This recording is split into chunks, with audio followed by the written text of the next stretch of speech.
Welcome to today's Business Spotlight. Today, my guest is Matt Forkin from Forkin Property. Matt, you're very welcome. Thanks, Tom. Thank you for having me on. A pleasure. Tell me, what do you guys do and how long have you been doing it?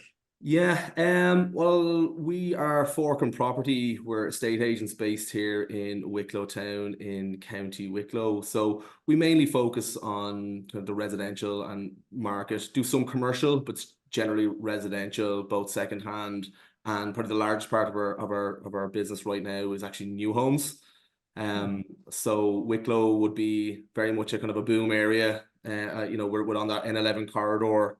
We're just south of Dublin, and from an affordability standpoint, we're very much a hot area, and yes, we're doing a lot of new homes. We have actually four new homes developments currently on the market at the moment, so that's very much it's moving along very well.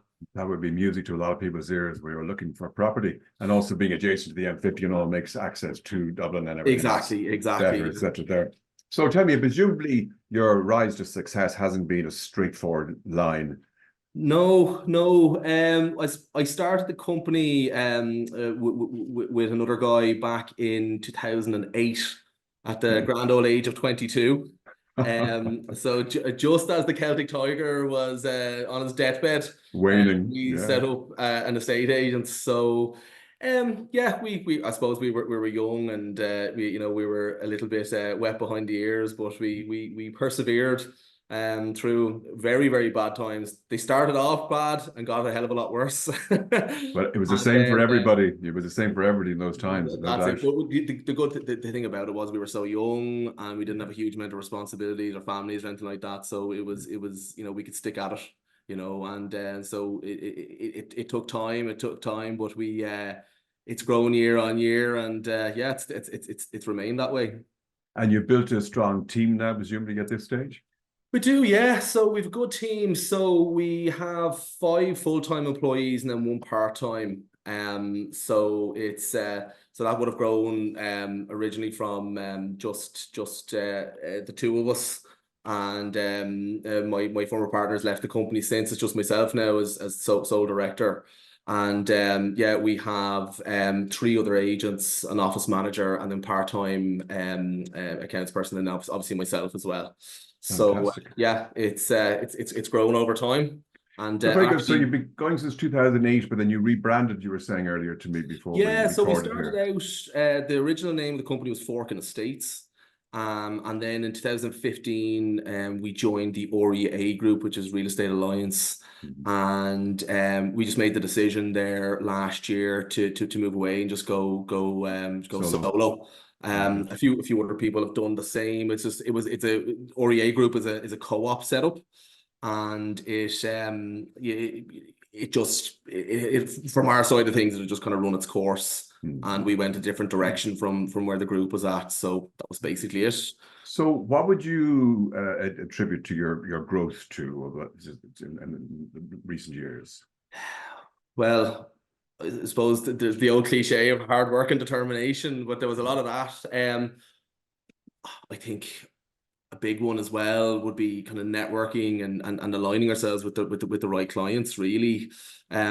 So what happened was, as I said there, we've the largest part of our business is our new homes division, and how that grew was that when the market kind of changed, was starting to change around 2014, 15, around that kind of time. And although there wasn't new homes starting, there was a lot of work going on. There was a lot of action going on development land, both on market and off market.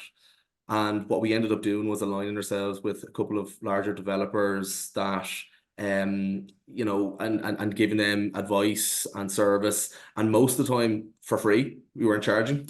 So we were kind of growing with them. So they brought us along with them. So as things started picking up for them, and they started introducing and new home schemes to the market, we were there as agent in the background there. So you built your niche, and you had the relationship, and you were able to build exactly, and kind of reaping the rewards now. Really, is where we're at with that. Excellent. So tell me, an awful questions. If you had to start your business again from square one, what would you do differently? Oh, a lot. Yeah, I suppose as my mother would always say, you have to burn the beans. Yeah. And we very much did at the start. So I think one of the biggest things, if I could go back and talk to a 22-year-old Matt Forkin, the first employee I would have taken on would have been a bookkeeper. Because that was a disaster for many years, trying to get things right and cash flows and things like that. I suppose being from a sales background, you always think that you need to throw agents at it, throw sales agents because it's all money, money, money, but it's not at all. You need to be structured. So I would say that, yeah, so putting structure on things, Yeah. really. And tell me, what would you feel makes you different from your competitors? If I could ask you Well, I that. suppose starting from such a young age, and I suppose we're pretty fresh, and we remain that way. Um, Mm. we're in an industry; it's an old industry, and it's very easy to be just the same as all the others. And you kind of and oftentimes you see it, people will start out and they have the best intentions of being different, but then they eventually just become the same as all the others, and I'm sure that's across not just our industry, it's every industry. But it's always just trying to be, that little bit fresher, on the IT side, the tech side, how you approach things, how the service that you're offering to clients, things like that. You just have to keep adding to it and keep progressing. And is technology playing more of a part in your service these Hugely, yeah, days? yeah. Yeah. Like everything, like even recently enough, we all our bids and everything now we do through an online platform. It's a transparency platform. Bringing it through that. Then on the other side of things, then even down to social media output, video content, all that type of thing. You have to keep on top of that now to stay ahead, because it's Yeah. it's really what people are seeing. As I said to you there before we started the interview, we don't particularly like doing video walkthroughs and introductions because it's tough being in front of the camera, but you have to do it, and it's a A lot service of you have people to offer would your would clients. take their right arm off not to get up in front of people. It's a daunting task. It is daunting, Yeah. and but it's just part and parcel of business life now. Yeah, well, it gives your potential customer a nice time to sit back and view it in their own comfort of their own home and be able to sit back and get a feeling for the property. And then they say, "Oh, maybe I'll go and have a look at that one." Well, that's it, So, exactly. And the real thing about it is that when there's a face in front at the start of a video, and especially when you're on social media, you have 10 times more interaction from yeah, the person on the other side. yeah. So from a viewer, so yeah, that's really the reason. If we're able to create more of a spin and more activity around a property, one of our clients' properties, then all our feelings about having to do these things have to go out the window, and we just Yeah. have to get on with it, because it's ultimately it's down to the client. And of course, the purpose of all this is to make it easier for the client to make a purchase.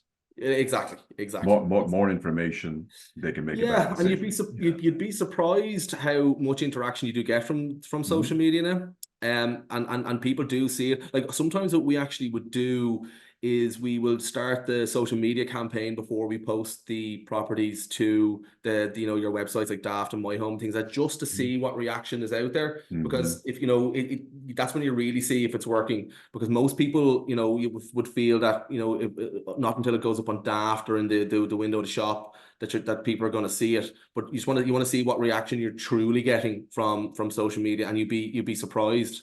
You, Yeah. you put up a post, and all of a sudden, straight away you're Feedback, getting phone calls on it. Yeah, which is fantastic. yeah. So tell me, what have the biggest learnings you've got as an employer since you've started your business? As an employer, yeah. Well, it's very important to pick the right staff. And to be honest, that's something that's taken a long time to get right. And I think we're just about there. We haven't had a huge turnover of staff in our time, and there has been some, and we haven't really had anybody that, I suppose, you had to get out the door or anything like that. But just sometimes people don't fit with the particular role, or roles change and things like that, and you have to Mm. keep adjusting. But I think the most important thing is the way I like things to run in our office, that everybody's friendly, we get on, there's a good culture, everybody feels comfortable. So it's about making sure that whoever's coming in fits that mold, and So that creating isn't that going to disrupt. culture is very important these days, Culture's isn't it? huge, yeah. Yeah, absolutely. And I try to run things in a quite a relaxed, easy kind of way. Yeah, I'm not going to be there giving out or raising my voice, and I don't do that. It's yeah. just not me. I don't have it in me to do it. It's about making people feel comfortable, especially in a sales environment. You want, Yes, people need to feel that, yeah, that they have a team around them that they can work with. But that's really it. You want to make sure that it's fitting the team, yeah. and that's the That's most important thing. and tell me then, for you personally, as a business owner, what would you say the biggest learnings that you have got, let's say, in the last 3 to 5 years? What's the biggest learning that you have learned about yourself? Yeah, well, one of the biggest things, and it's actually something I'm trying to change a little bit more, just as the company's growing, is that in a business like mine, where you're very local, it's about, okay, I am the business, and Yes, it's very important that I am front and center, you know, all the time, and has very much been that way. And that was as we were growing as a smaller company. But now that things are moving forward, I'm trying to take myself out of center stage as much as I possibly can. And I've been testing that a lot, with even going away on holidays. And I actually extended my last holiday because things didn't blow up in the office, because that I can see the evidence. I and can see the evidence in the color. Yeah, yeah, and yeah. down to, putting more trust in staff, and things like that. One of the big things that I learned over the last couple of years as well was that don't bite off more than you can chew. I had two offices, and both were doing okay. Yeah. One better of the Wicklow office. We had one office in Bray and an office in Wicklow Town. But I learned that I can't be two places at one time. Okay. And as I said, it is important to be kind of front and center, and you can't be offering service and be as I said, two places at one time. So what we did Yeah. was we closed down Bray. And the funny thing was, when we closed down Bray, reduced staff numbers for that reason and overhead. But yet we did a whole lot better with one Very office. good. And that was down to the fact that there was focus there. And so that was a huge one that I'd learned, because it's easy enough when you're in a business like ours that you think that, bigger is better, but not necessarily. It's about Interesting. getting But one getting right. And I so think the then bottom line is actually important. exactly, Size can be great, but bottom line is exactly, important. exactly.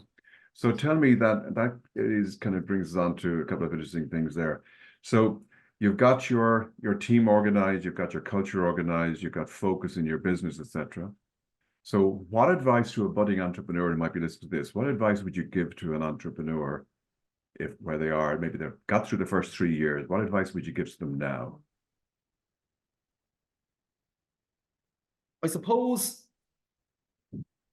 getting your structure right, seeing where you want to go, and looking at what's working and what's not working in your business.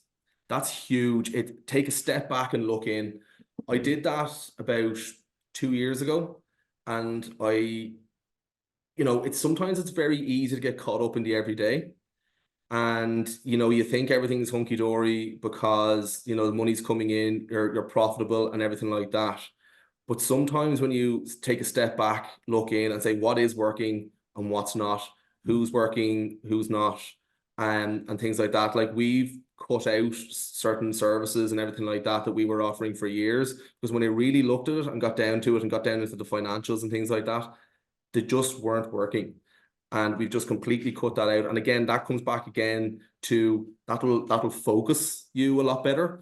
And once you focus on what's making money, and what's working for the business, that's when you really start to grow. That's what I have seen personally now. That's excellent questions, and all of that resonates with me.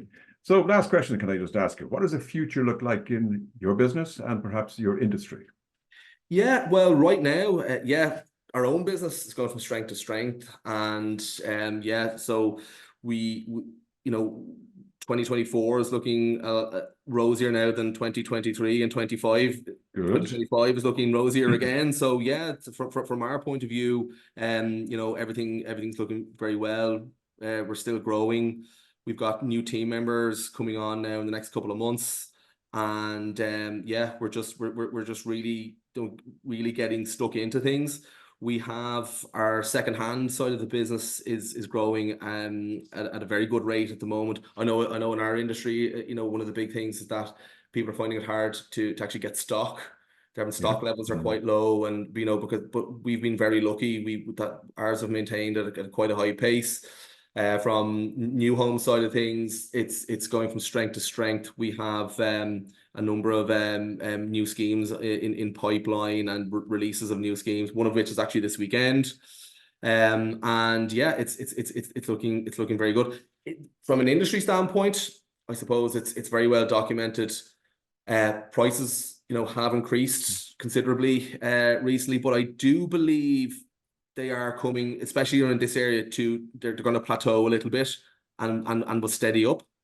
I think industry wide, we're not building enough houses, so we as a nation. So I can't see that stopping anytime soon. It just depends on, if there's any policy changes and interest rates and things like that. But everything right now is looking quite good. But you just don't know. Nobody has a crystal ball. But right now, it's looking very positive. It sounds to me like you're in the right area, and in the new division, because that's where there's going to be a huge demand, obviously. Yeah. So, Forkin, thank you so much for participating today. I wish you success in the future, and thank you for talking to us today. Really appreciate it. That's great, Tom. Thanks very much for having me.